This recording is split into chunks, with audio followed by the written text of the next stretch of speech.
Olá, povo de Deus, sábado 3 de fevereiro de 2024, quarta semana do tempo comum. A nossa reflexão de hoje é a partir do primeiro livro dos Reis, capítulo 3, de 4 a 13, e Marcos 6, de 30 a 34. Naqueles dias, o rei Salomão foi a Gabaum para oferecer um sacrifício, porque esse era o lugar alto mais importante. Salomão ofereceu 1000 holocaustos naquele altar. Em Gabaom, o Senhor apareceu a Salomão em sonho durante a noite e lhe disse: pede o que desejas e eu te darei. Salomão respondeu: tu mostraste grande benevolência para com teu servo Davi, meu pai, porque ele andou na tua presença com sinceridade, justiça e retidão de coração para contigo. Tu lhe conservaste esta grande benevolência e lhe deste um filho que hoje ocupa o seu trono. Portanto, Senhor meu Deus, tu fizeste reinar o teu servo em lugar de Davi, meu pai. Mas eu não passo de um adolescente, que não sabe ainda como governar. Além disso, teu servo está no meio do teu povo eleito, povo tão numeroso que não se pode contar ou calcular. Dá, pois, ao teu servo um coração compreensivo, capaz de governar o teu povo e de discernir entre o bem e o mal. Do contrário, quem poderá governar esse povo tão numeroso? E essa oração de Salomão agradou ao Senhor. E Deus disse a Salomão: já que pediste estes dons e não pediste para ti longos anos de vida, nem riquezas, nem a morte de teus inimigos, mas sim a sabedoria para praticar a justiça, vou satisfazer o teu pedido. Dou-te um coração sábio e inteligente, como nunca houve outro igual antes de ti, nem haverá depois de ti. Mas dou-te também o que não pediste, tanta riqueza, tanta glória como jamais haverá entre os reis durante toda a tua vida.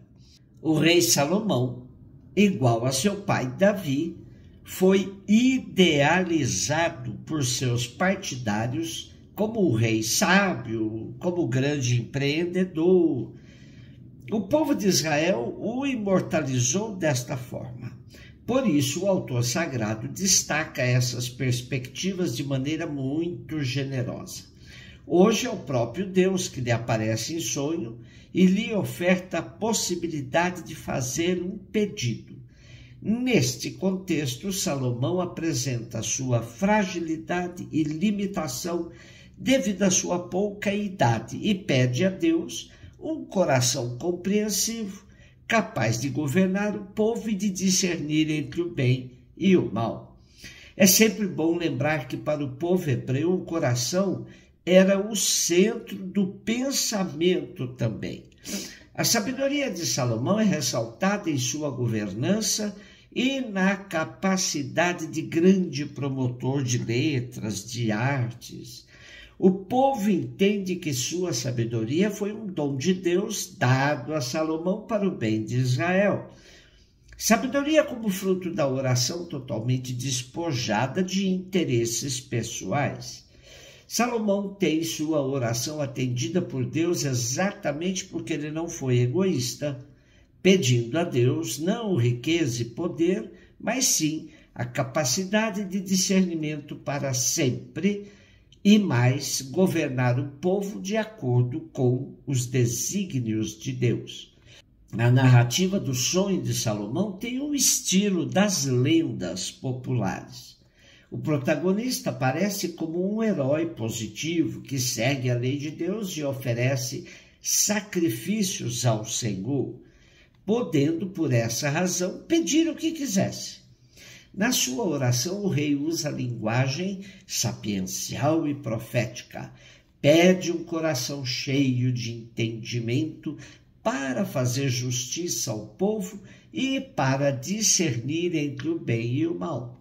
Tal como nas lendas, o pedido do rei agrada a Deus e é atendido. Mas, com a sabedoria, Salomão recebe também riqueza e glória. Marcos 6, de 30 a 34. Os apóstolos reuniram-se com Jesus e contaram tudo o que haviam feito e ensinado. Ele lhes disse: vinde sozinhos para um lugar deserto e descansai um pouco. Havia, de fato, tanta gente chegando e saindo que não tinham tempo nem para comer. Então foram sozinhos de barco para um lugar deserto e afastado. Muitos os viram partir e reconheceram que eram eles. Saindo de todas as cidades, correram a pé e chegaram lá antes deles. Ao desembarcar, Jesus viu uma numerosa multidão e teve compaixão, porque eram como ovelhas sem pastor.